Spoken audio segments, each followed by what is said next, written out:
Hello, everyone, and welcome back to our farm.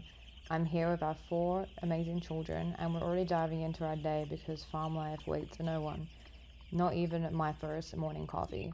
While my husband is still wrapping things up at our last military base, the kids and I have been keeping everything running smoothly here. There's always a project to tackle, but that is what makes farm life so rewarding.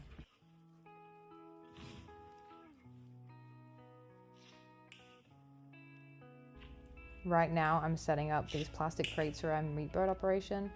These are essential for safe transport when it's butchering time. It's not glamorous, but it's an important part of sustainable farming. Our meat bird production has been expanding beautifully, and proper equipment like this makes all the difference. Managing the farm with the four kids while my husband transitions to join us requires good systems and some organization. After 5 years of homesteading, I've developed efficient routines that work. These kids are seeing firsthand what it means to make hard work and build something meaningful.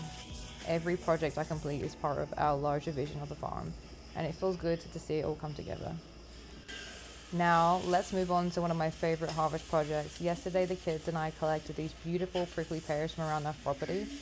We're absolutely blessed with acres of cactus. It's like having a natural orchard that takes care of itself. These little beauties are everywhere, and while they require careful handling and the end result is well worth it. I'll be honest, working with prickly pear is definitely labor intensive. Those little tiny spikes get through even the best leather gloves I have. It would be simpler just to pick up berries from the grocery store, but when they have these incredible natural resources growing around us, it feels like such a missed opportunity if I wouldn't to use them. Prickly pears are honestly so underrated. They're packed with vitamin C and antioxidants, and they make the most gorgeous jam. Plus, they're free. For today's jam, I'm using about 4 cups of prickly pear pulp, 3 cups of sugar, and the juice of 2 lemons. Now, fair warning, getting all these tiny seeds out is pretty difficult, but trust me, it's worth the effort. I strained the pulp for a fine mesh sieve, and that gets every little bit of the sweet goodness out. While the jam is cooking away, I want to share with you why I do this work. Yes, I could easily buy jam from the shop and save myself several hours of labor. There are definitely other tasks calling for my attention constantly.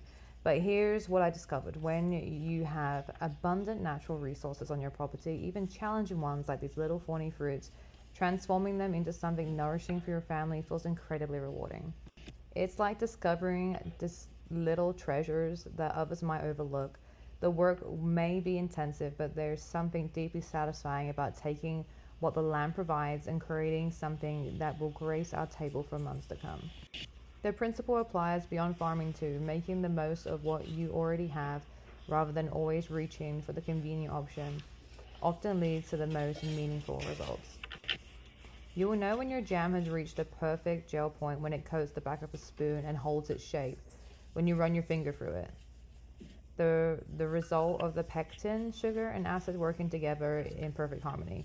After years of making jam, I can spot the consistency immediately. You can add pectin if you want to speed this process up or use less sugar, but I use the natural pectin in the fruit.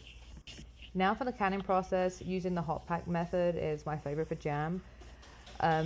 I've got my jars sterilized and ready to go. I'll be filling them with the hot jam directly into the jars. The hot pack method is perfect for jams because it helps maintain that beautiful color and ensures proper sealing.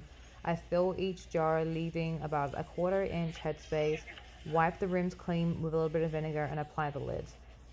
With hot pack jam canning, the heat from the jam itself creates the vacuum seal as it cools. No additional water bath processing is needed. This method transforms our jam from something that will last a week in the fridge to something that will be beautifully kept in my pantry for up to a year. It's food security in action, and that's real satisfaction in looking at a well-stocked pantry filled with jars of something that I preserve myself.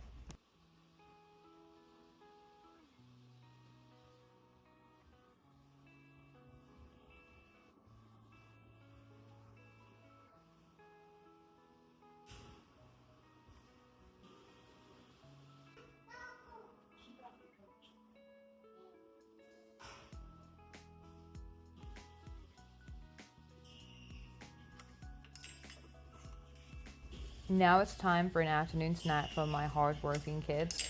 With making fresh biscuits using butter I churned yesterday from our cow Bessie, I paired it with some eggs that the kids collected in the morning.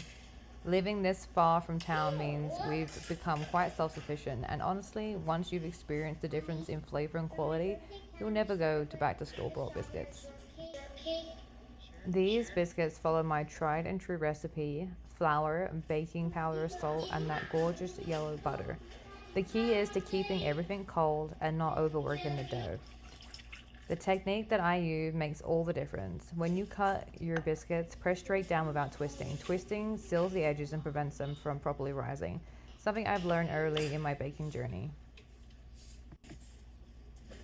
And these eggs, fresh from the coop, the kids collected them this morning.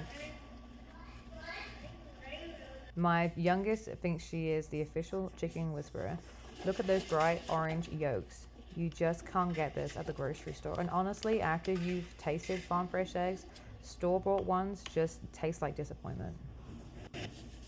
Our little brunch snack here might be simple, but these moments gathered around the table, eating food we produced ourselves, that makes all the hard work worth it.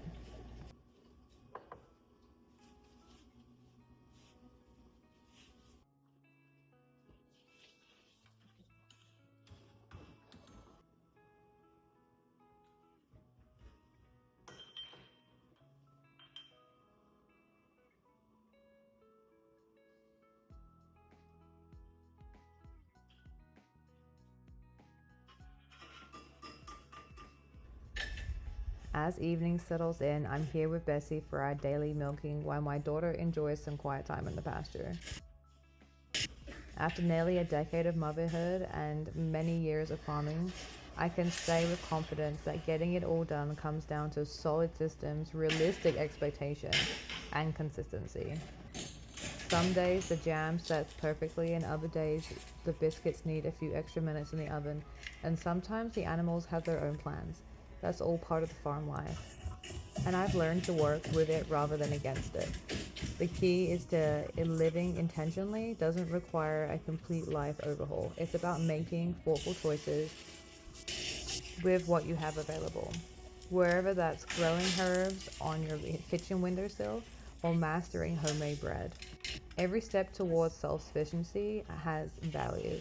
Every day on this farm reinforces why we choose this path, this quality of life, the connection to our food, and the lessons our children absorb simply by being part of it all. Thank you for joining me here today. Remember, you don't need everything to be perfect to create something meaningful.